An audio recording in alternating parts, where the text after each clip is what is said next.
I'm Tarinder and you're watching Hexus TV. I've been writing about tech for more years than I care to remember. And the distinction between laptops and desktops has been blurring every single year. This year, ATI has brought out the Radeon Mobility HD4850 and MSI has already put it into a laptop, the GT725. And here it is. You can just about pick it up with one hand, this monster. So, Palm, tell us something about this. Right, okay, well this is it, and it is pretty heavy. It's got a 9-cell battery which adds to the weight and unfortunately sticks out the back, but you're going to need that extra power for the amount of juice that this system is going to need. Inside is an Intel Core 2 Duo 2.5 GHz processor. There's 4 GB of RAM, and as you say, the ATI Radeon 4850 graphics. So it's a pretty powerful machine, and it is basically a desktop replacement. The trouble with it is I personally don't like the looks. Okay, I think it looks pretty funky. I mean, carbon fibre finish, looks fairly expensive, funky lights, nice screen.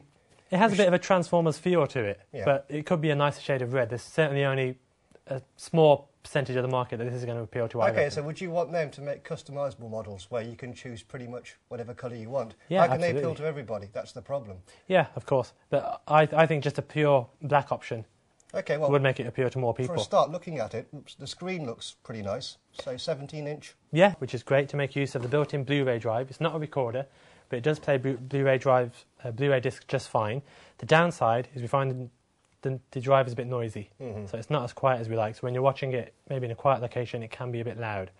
But saying that, the speakers do compensate for that. There's a built-in subwoofer, and it does simulate surround sound pretty well. It comes with Dolby software preloaded, so the sound is quite good. Okay, so you've used, obviously, desktops and laptops. With your day-to-day work, opening up, say, 10, 12 applications, could you work off this on a long-term basis? I still couldn't. Even though MSI has done a good job of cramping a full-size keyboard with a numpad, I still find it a little bit cramped. The arrow keys in particular are very small, and for gamers, if you're not using WASD, that might feel a little cramped. And MSI has gone a little bit further. In their bundle, they've thrown in a wired mouse, which is useful for the gamer, and when you're working on this, it's almost essential. I find the touchpad. But if you're a gamer, surely you've got your own mouse. That's just a cheap extra, in my opinion. Yeah, but if you want the colour to match. Well, that's fair enough. So there are a few little extras. But going back to the system, there are a few problems I encountered. First, the touch-sensitive buttons at the top. They're very tricky. You're almost jabbing at them to tell if you've actually pressed it, and it's not very responsive. The on-screen notification comes about a second after you press the button, so you're never... Oh yeah, there's a lag, definite lag. So you're never sure if it's actually been pressed. So I would have preferred haptic buttons instead. Okay. In terms of software that MSI bundles, are you happy with it? Again, another problem. It's something that Microsoft's always harping on about, that companies are putting too much bloatware on pre-built systems. This is a prime example. It comes with Norton, which is a good piece of software if you want it, but there's not a choice.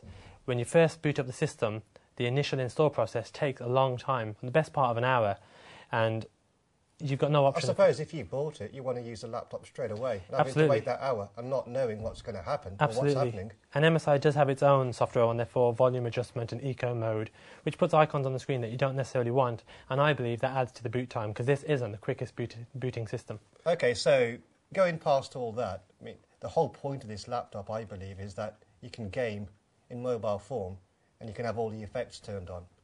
Have you found that to be true? You can. It's about the same as a 4800 series. On the desktop? On the desktop, yeah. Right. So it's capable of gaming. It's not the ultra high end, so you're not going to get Crossfire in this or anything extreme, but you can play games better than you can on most laptops. Right. So what would you improve? You've talked about a few bits. Anything else you can think that MSI's engineers need to go back to the drawing board and think, this is how we make a laptop better? Well, MSI's hardware, I believe, is pretty good, but their implementation could be better. The software isn't great. It's got 4 GB of RAM, but they've chosen to use a 32-bit operating system, which is only going to be able to use just over 3 GB of what's installed. So that's a waste right there. I'd recommend a 64-bit operating system, a bit less bloatware, and a little bit easier on the design, just to make it appeal to more people. This is so extremely designed that there's only really one kind of user that this could work for. Okay, so for about £1,000 or so, would you recommend it? It depends. If you really want to play games on the go, maybe. Otherwise, I think there's plenty more better options. Okay, so it's got pretty much all the bases covered, but just having a quick look around, there's quite a few ports. So you've got the usual USB firewire. I think what's handy on a laptop this size is, you can see how I'm struggling with this, it is quite heavy, is HDMI. Absolutely, that's really useful, especially if you want to connect it to a bigger screen maybe. It can also act as an external Blu-ray drive. Right. So if you've got a big plasma screen at home, you can hook that up and watch Blu-rays.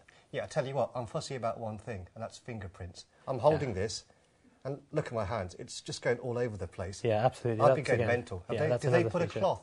The only thing in the bundle is an LCD wipe, but nothing for the exterior. Right. And just holding the case like that, I've got to go back to the design and say, even though you like it, to me it looks like something that fell off an A-Team van. Oh, God, that's a bit cruel, isn't it? A-Team van. It does, look at it. Well, A-Team's iconic. I can see this appealing to the gamer, right?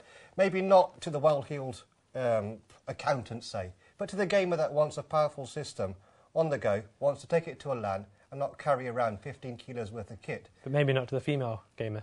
That's 15 possible. kilos, this can't be far off. No, it's about 3.5, you know that. Okay, so MSI also bundles in a bag.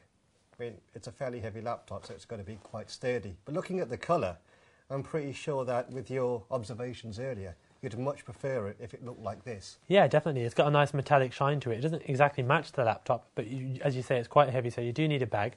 It's not the most special bag. It's pretty basic. It's just a normal rucksack that can fit the laptop, but it's a nice inclusion to the bundle.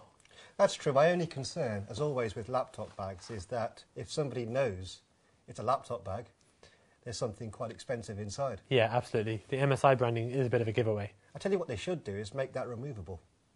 That'd be quite handy, wouldn't it? Yeah, it would. That's the MSI GT725 laptop. Watch out for the full review on hexus.net.